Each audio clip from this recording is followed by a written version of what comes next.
बिस्मिल्लाहिर्रहमानिर्रहीम। अस्सलाम वालेकुम नाज़रीन, मैं हूं नवी सती और आप देख रहे हैं हमारा कैपिटल वन टीवी, हमारा डिजिटल प्लेटफॉर्म। बात करेंगे जैसे कि हमने आपको पहले भी बताया, मुख्तलिफ़ तरह की जो इन्वेस्टिगेटिव स्टोरीज़ आपके सामने रखी। हमारी जो टीम है, हमारे जो ज़राए हैं, उनके साथ हम कुछ ज़रा एक वर्किंग के बाद चीज़ें सामने लेती हैं। हमने आज़ाद कश्मीर KPK और कुछ वज़रा के हवाले से आपको, यानी फेडरल गवर्नमेंट के हवाले से भी आपको बताया कि उन्होंने डिक्लेयर क्या किया हुआ है, पर्सनल लाइफ उनकी क्या है, उनका बैंक बैलेंस क्या है, बाहर क्या है। आज हम बात करेंगे गिलगित बल्तिस्तान के हवाले से। बहुत से लोगों की ये डिमांड भी थी कि बताया जाए जनाब के पीपल्स पार्टी के जो सदर हैं, ज़ाहिर है आजकल आपको पता है जो सदर होता है वही वज़ीर आला भी बनता है। नून लीग के वज़ीर आला जो है वो साबिक जो है हाफ़िज़ हफ़ीज़ुर रहमान साहब अभी सदर हैं, लेकिन पहले भी सदर थे, वो फिर वज़ीर आला बन गए। खालिद खुर्शीद का मामला और है, ज़रा वो PTI का मामला है, वो पिक एंड चूज़ का मामला है, उनके ऊपर आजकल बड़े मुश्किल वक्त हैं और उस पर हम बात नहीं करेंगे। लेकिन वो भी ज़रा इस वक्त क्या है कि वज़ीर आला हैं, लेकिन उनकी डिमांड ये भी है, एक शिकायत उनके खिलाफ ये भी है कि वो सदारत भी अपने पास रखना चाहते हैं। अब क्योंकि उनका बुलावा आ गया है तो वो ज़रा मुश्किल में है, पाकिस्तान इस्लामाबाद बैठे हुए।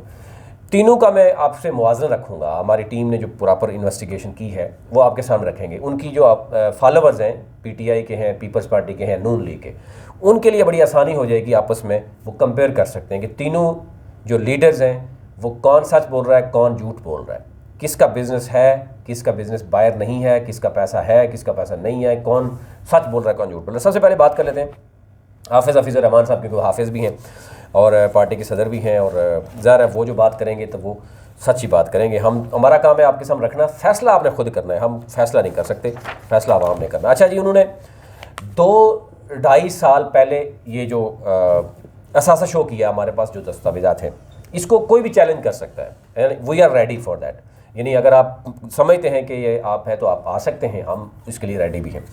एक उन्होंने शो किया है जनाब, एक तो यह है कि उन्होंने शो किया कि पाकिस्तान से बाहर, पाकिस्तान के अंदर उनका कोई बिज़नेस नहीं है, हाफ़िज़ हफ़ीज़ुर रहमान साहब का। फिर उनका कोई कंपनी रजिस्टर्ड नहीं है, ना पाकिस्तान में और ना पाकिस्तान से बाहर। उन्होंने कोई कर्जा नहीं लिया बैंक से, पाकिस्तान में, पाकिस्तान से बाहर। ठीक हो गया, एक तो ये चीज़ें। उनके अपने नाम पे जो चीज़ें हैं वो मैं आपके सामने रखता हूँ। उससे फ़ैसला आपने खुद करना है कि क्या गुज़िश्ता 2-2.5 सालों से जो उन्होंने शो किया हुआ है उसके बावजूद उनका अखराजात कौन बर्दाश्त कर रहा है, उनके घर के अखराजात कौन बर्दाश्त करता है, वो खुद उनका लाइफ स्टाइल क्या है, क्या वाकई उनका कोई पैसा खर्च नहीं होता, और अगर होता है तो फिर सवाल उनकी वोटर्स ही कर सकते हैं कि जनाब आप बताएं आपने शो क्या किया है और आपका लाइफस्टाइल क्या है, पैसा खर्चा बर्दाश्त कौन कर रहा है आपका। तो ये यानी कोलो फेल में तजाद है, क्या वजह है, ये तो आपने फैसला खुद करना है। तीनों के बारे में मैं तीनों को कंपेयर कर रहा हूँ, किसी एक बारे में बात नहीं कर रहा। हाफ़िज़ हफ़ीज़ुर रहमान साहब ने शो किया हुआ है, उनके एक वीगो गाड़ी है, 2007 मॉडल है, उसकी मालियत है 19 लाख। एक प्राडो है 2010 मॉडल, उसकी मालियत है 48 लाख। और कोई 16 तोला उनको सोना है, 17 लाख मालियत बन रही है। कैश टोटल उनके पास 2 साल पहले 50,000 रुपये था। और एक बैंक अकाउंट है उनका क्राक्रम कोऑपरेटिव बैंक में, उनके सिर्फ 16,000 पड़े हुए थे। और एक उनका दी बैंक ऑफ पंजाब में अकाउंट है, उसमें ज़ीरो बैलेंस है, कोई पैसा नहीं था। और उनका ओवरऑल 3 सेट हैं, कोई 3 सोफ़ा सेट भी हैं, और फिर उन्होंने कुछ चीज़ें हैं। 50,000 टोटल इनकी मालियत है। यानी टोटल जो हमारी टीम ने वो किया है वो तकरीबन 85 से 90 लाख रुपए का टोटल उन्होंने अपने मामला शो किए हुए हैं टोटल। अब 2-2.5 साल में पहले मैंने कहा था कि उन्होंने 50,000 कैश शो किया हुआ है, और उसी में उन्होंने इलेक्शन भी लड़ा, और 16,000 उन्होंने अकाउंट में शो किया हुआ है, यानी तकरीबन 66,000 बनता है शायद ये। इसके अंदर उन्होंने गुज़श्ता 2-2.5 सालों से वो गुजारा कर रहे हैं। और उसके बाद ज़ाहिर है अगर गुजारा इसके अलावा उनके अखराजात होंगे तो ज़ाहिर है उन्होंने गाड़ी बेच दी होगी, बंगला मतलब कुछ और शो ही नहीं किया, सोना बेच दिया होगा, या उन्होंने प्राडो बेच दी होगी, या वीगो बेच दी होगी। अदरवाइज़ उनका कोई बिज़नेस नहीं है, यानी बिल्कुल उन्होंने कोई बिज़नेस नहीं है उनका, पाकिस्तान में भी नहीं, इधर भी नहीं, कोई पे कंपनी नहीं, कोई कुछ नहीं। ठीक है। अब दो सवाल ये पैदा होता है कि ज़ाहिर है हफ़ीज़ुर रहमान साहब ने या तो ये पैसा तो खर्च हो गया होगा अगर उनके अखराजात होते हैं, तो अगर अखराजात नहीं होते, कोई और बर्दाश्त कर रहा है, तो वो उन्होंने डिक्लेयर नहीं किया हुआ है। ये तो आवाम ही पूछ सकती है कि क्या वाकई उनका कोई अखराजात ही नहीं होते, उनके कोई घर के अखराजात नहीं, ज़रा बच्चे होंगे, अखराजात होंगे, घर के अखराजात होते हैं। 56,000 तो 66,000 तो कुछ भी नहीं है।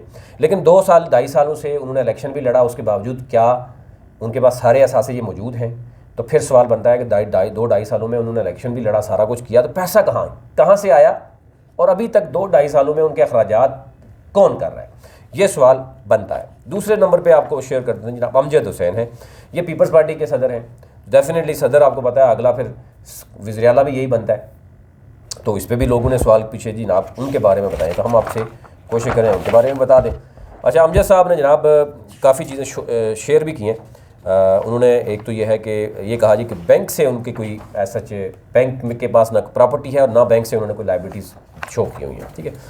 उन्होंने कुछ एक तो कुछ ऑयल टैंकर्स हैं उनके, एक पेट्रोल पंप है उनका एम्फरी में उसका है, यानी आपको पता है पेट्रोल स्टेशन उनका एम्फरी में है, और तकरीबन वो उसकी मालियत ग्राउंड लेवल पे अगर आप लोकल भी आप देखें तो 4 से 5 करोड़ तो नॉर्मली बनती है, क्योंकि प्रॉपर्टी भी अपनी है और पेट्रोल पंप भी है।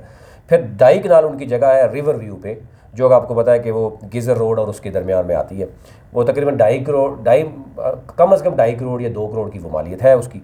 फिर 1 कनाल उनका है कोनोदास में, और वो भी दरिया के साथ है, तो चलो मालियत उसकी कम भी कर लें तो 1 करोड़ तो फिर भी वो है। फिर LPG का एक उनका बिज़नेस है, फिर एक लोब सप्लाईज़ का है उनका एक बिज़नेस है। तो ओवरऑल दोनों बिज़नेस को मिला के चलो 70-80 लाख 1 करोड़ पे करें, तो ये यानी उन्होंने उनका टोटल असासाजात 9 से 10 करोड़ के असासाजात उन्होंने टोटल शेयर किए हुए हैं।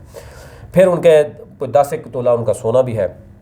बाकी उन्होंने कैश एंड बैंक अकाउंट उन्होंने नहीं शो किया हुआ कि उन्होंने कोई शो किया हो या डिटेल उन्होंने दी है, करंट कितना है, डिपॉजिट कितना है, सेविंग कितना है, इन्होंने कोई डिटेल दी हुई है। लेकिन ओवरऑल उन्होंने फर्नीचर भी कोई 15-1 लाख का शो किया हुआ, यानी उन्होंने 10-1 करोड़ का शो किया हुआ है आवाम के दिखाने के लिए कि जनाब ये मैंने शो किया। अब ये फ़ैसला आपने करना है, ज़रा वो बिज़नेसमैन है, साथ वो लॉयर भी हैं, उन्होंने भारी जो है ना फ़ीसें भी लेते हैं। उनका लाइफस्टाइल जो भी होगा वो आवाम को पता होगा कि वो उन्होंने सच बोला है झूठ बोला है। हो सकता है इसके अलावा उनके बिजनेसेस हों, हो सकता है कि ये मालियत जो हम एक गेस कर रहे हैं कम भी हो या ज़्यादा भी हो, लेकिन एक चीज़ है कि ये नज़र आती है और ये फ़ैसला आपने करना है। और जस्टिफाई है कि एक शख्स के जिसके 8-10 9-10 करोड़ के असासे हैं, उसके लिए अगर मंथली उसकी इनकम है तो कुछ तो है।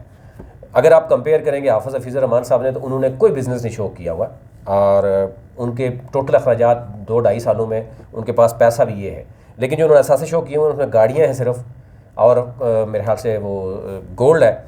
अगर वो 2-2.5 सालों में, इसका मतलब है अगर उसी पैसे से खर्च करें तो उसके बाद इसका मतलब अभी तो वो हैंड टू माउथ हो गए, अब तो उनके पास गाड़ियाँ भी नहीं होंगी, कुछ भी नहीं होगा, क्योंकि उसी में से उन्होंने खर्चा करना था।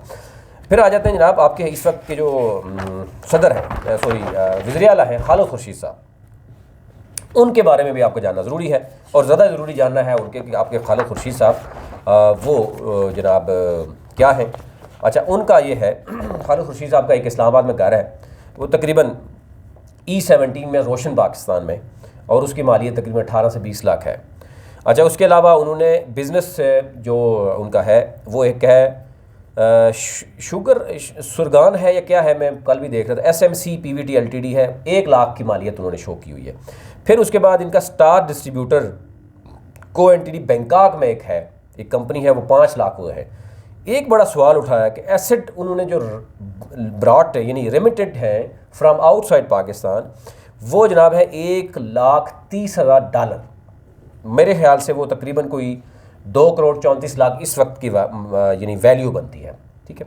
ये यानी उन्होंने शो किया होगा बाहर से उनके पास आए, कहाँ से आए हैं, भाई ने भेजे, खुद लिए, क्या किया उन्होंने।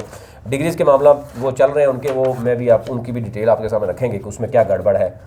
इंटरमीडिएट के बाद हाफ़िज़ हफीज़ जो नहीं खालिद खुर्शीद साहब कहाँ पे रहे, किस किस का साथ रहे, कौन सी डिग्री थी जो उन्होंने कंप्लीट की, कौन सी नहीं कंप्लीट की, क्या मामला था, यूके में वो कितना अरसा रहे, अरसा कितना रहे, करते क्या रहे, डिग्री कितने अरसे की है, उसी से आपको अंदाज़ा हो जाएगा कि डिग्री अगर ज़्यादा टाइम की है और उनका यूके में स्टे कम है तो उससे फिर शुकूक शबाद नहीं बड़ा क्लियर हो जाता है कि मामला क्या है।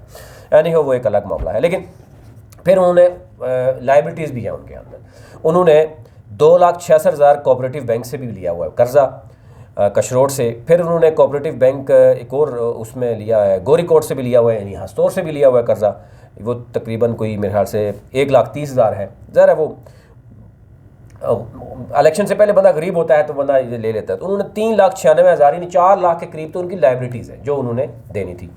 बिज़नेस में आपको बताया कि वो है एक, हाँ अलबत्ता जो उन्होंने $1,30,000 शो किया हुआ है कि बाहर से आए हैं, वो किसने उनको भेजे हैं ये तो वो खुद जस्टिफाई करेंगे आवाम। तो ज़रा अमीर लोग हैं, वो हो सकता है उनके पास हों, लेकिन लाइबिलिटीज़ उनकी उसी तरह पड़ी हुई हैं। अच्छा, फिर उनका सिल्क बैंक में एक अकाउंट है, उसमें बहुत कम पैसे शो किए हुए हैं। एक सिल्क बैंक अकाउंट है डॉलर में है उसमें भी पैसे नहीं हैं। और एक उनका कैश इन हैंड उनके पास सिर्फ जनाब 453 रुपये थे, और फिर बाकी जो है वो 2-1 लाख की उनकी ओवरऑल ज्वेलरी वगैरह उन्होंने शो की है। फर्नीचर तकरीबन 10 लाख का उनका फर्नीचर है। तो यूँ अगर आप देखें तो 2 लाख यानी 2 करोड़ 34 करोड़ में 34 लाख के करीब, तो वो अगर $1,30,000 जो उन्होंने शो किया कि बाहर से किसी ने भेजा है, तो उसमें ये वो देखें तो ओवरऑल उनकी सारी लाइबिलिटीज़ भी निकालें, 2 करोड़ की प्रॉपर्टी उनकी, यानी उनके पास पैसा कैश की सूरत में यूँ बाहर से आने वाला मौजूद है, और लेकिन फिर भी वो लाइबिलिटीज़ उनकी रहती हैं और बाकी चीज़ें उनकी रहती हैं। अब लाइफस्टाइल क्या है वो आप ज़रा बता सकते हैं, और जो इस वक्त सैलरी और पे और चीज़ें होती हैं वो आप खुद ही फैसला कर सकते हैं। तो ये ओवरऑल तीनों का आपस में मुवाजना था, और आप आसानी से देख सकते हैं कि कौन सच बोल रहा है, कौन झूठ बोल रहा है, किसने क्या डिक्लेयर किया, किसने क्या डिक्लेयर नहीं किया, किसकी क्या बैकग्राउंड है, किसकी क्या नहीं है। ये फैसला आपने करना है। जो चीज़ें हमारे पास मौजूद हैं, जो हमारी टीम ने इकट्ठी की हैं, वो आप तक करिए। अभी तक ले इतना ही। अपना अपने मुल्क का ख्याल रखिए। अल्लाह ने के बाद।